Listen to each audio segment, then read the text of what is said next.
In the golden savannas of sub-Saharan Africa, where baobab trees stood like ancient sentinels, there lay a village known as Oganiru.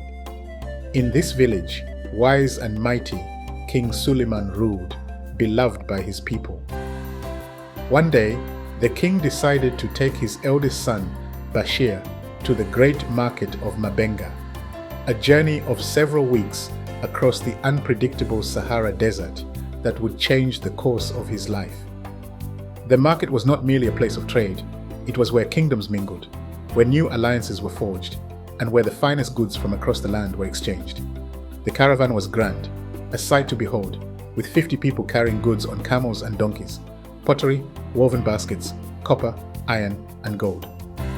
Bashir, King Suleiman said on the eve of their departure, "You shall see the world beyond our village. You shall learn the ways of kings and understand that a ruler's strength lies not only in power, but in wisdom and diplomacy."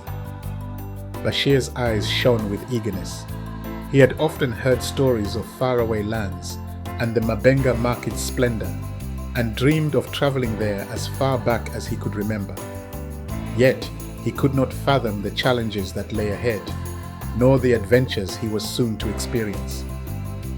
King Suleiman gathered his most trusted warriors, traders, and wise men for the long and dangerous voyage across the endless sands.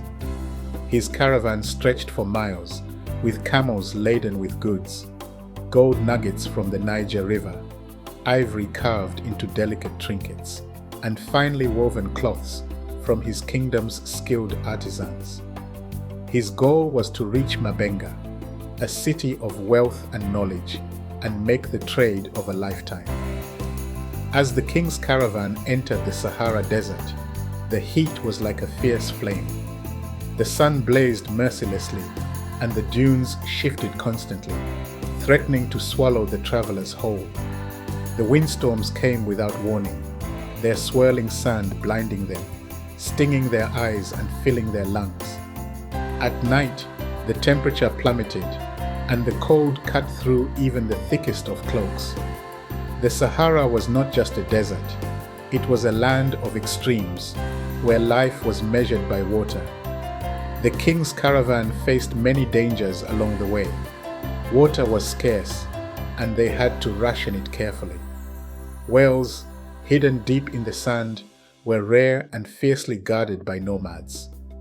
One night, the caravan was attacked by a band of Tuareg raiders, who suddenly appeared from the darkness, seeking to steal their camels and precious goods. But Suleiman, a warrior as well as a king, led his men bravely in the fight, and they fought off the raiders with the strength of their swords. Bashir endured the harsh desert and attacks from the formidable bandits by employing the methods of survival that he and his brothers were taught. Their journey took them through other villages, where chiefs and kings greeted them with respect. Bashir marveled at how his father spoke different languages, each word flowing like a river, and how he deftly navigated disputes with a smile or a stern word.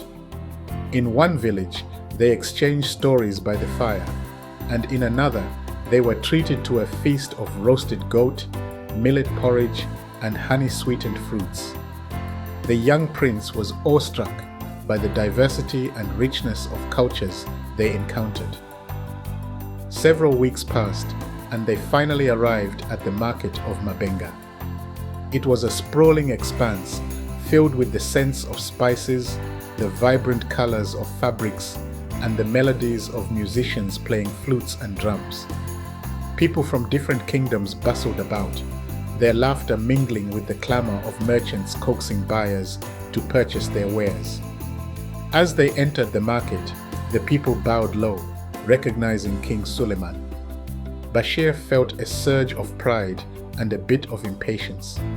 His father had instructed him to stay close, but the allure of the market was too strong. Bashir was amazed by the market that was alive with colorful patterns woven into fabrics used for rugs, clothing, and drapery. The sounds of many people speaking other languages were a mixture of mystery and fascination for the young prince. Merchants and buyers from all corners of the known world gathered here, their wares spread out on brightly colored rugs. The air was thick with the scent of cinnamon, cloves, and cardamom, with their aromas mingling in the heat of the day. Gold, the color of the sun, glistened in piles, and salt, more precious than gold in this arid land, was stacked in great slabs. Merchants bartered over precious copper and iron, hammered into intricate statues, weapons, tools, and jewelry. Bashir was anxious to explore the market by himself, instead of learning about diplomacy from his father. While the king engaged in negotiations with a merchant, Bashir saw his chance. Quietly, he slipped away into the crowd, his heart pounding with excitement. He approached a stall selling commoners' clothes, exchanging a gold coin for a plain tunic and trousers. Behind a cluster of banana trees, he changed out of his royal garb, bundling it into a sack. Now, dressed as a commoner, he moved through the market unnoticed, tasting ripe mangoes, nibbling on roasted fish, and listening to the stories of traders and farmers. And then, as if led by fate, his eyes fell upon a young girl around his age. She stood by a humble stall where her mother sold fruits, vegetables, woven cloth, and baskets. He walked up to their stall and introduced himself. Her name was Halima, and she was as radiant as the morning sun after the rain. Her laughter was like a melody, and her eyes sparkled with life. Bashir's heart skipped a beat. Halima and her mother welcomed him warmly. "What can we offer you, young man?" her mother Mairama asked, her eyes scanning his simple attire. Bashir picked up a woven basket and admired it. "I seek not just goods," he replied, glancing at Halima, "but also the stories of those who create them." Halima smiled, and Bashir found himself lost in her gaze. They talked about the land, the market, and their dreams. Bashir was careful not to reveal his identity, enjoying this rare moment of being seen not as a prince, but as a commoner. They spoke for what felt like hours, and for the first time in his life, Bashir felt the stirrings of love.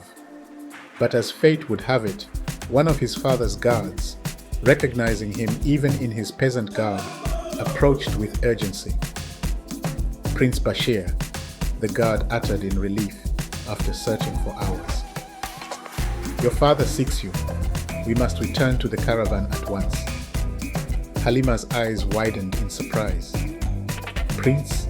she said softly, looking at Bashir with a mixture of awe and disbelief.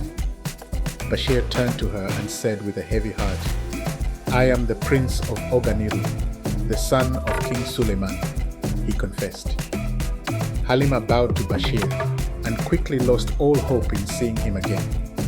She did not make eye contact, and he saw the once joyful young woman's face turn to sorrow. As he was led away by the royal bodyguard, Bashir turned around and ran up to Halima and gave her some gold coins and wrapped his royal scarf around her neck. He touched her chin and raised her head and said, "But know this, I shall return for you, I promise." A smile came across Halima's face, and she took a bangle off of her left wrist and handed it to Bashir, who was reluctantly ushered away from her. When he returned to his father, King Suleiman frowned. "Why are you dressed like this, my son?" the king asked sternly. Bashir showed the bundle of royal clothes. "I wish to see the world as others see it, father," he explained. King Suleiman's expression softened, though his eyes remained stern. "A ruler must understand his people, but he must also protect his lineage," the king said. "You must be careful, Bashir. The world beyond our village is not always kind." The next day, they left their camp and did not return to Mabenga. Bashir's heart ached, for he had hoped to see her again.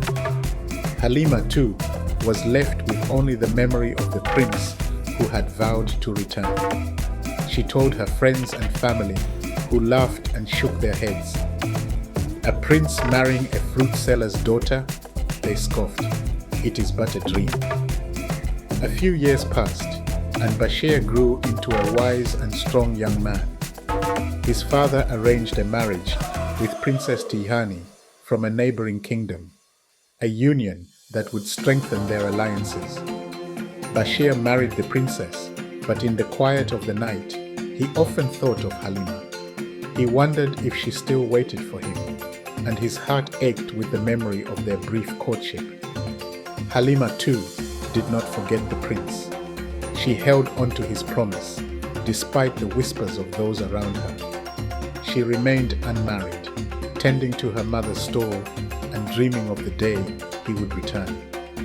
A decade later, the king passed away, and Bashir, as the eldest son, became the new ruler of Oganiru. One day, he turned to his queen and said, "I wish to take you on a long journey, to show you the world as my father once showed me."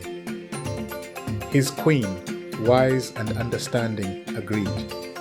They set out with a large entourage, and as they approached the market of Mabenga, Bashir's heart raced. When they arrived, he wandered through the market, searching until he finally found Halima standing by her store, looking radiant as she was 13 years ago. Bashir approached, and when their eyes met, time seemed to stand still. "I have come back for you," he said softly, as he reached out and grabbed both of her hands. Halima stared at him, tears welling in her eyes. "You have returned," she whispered.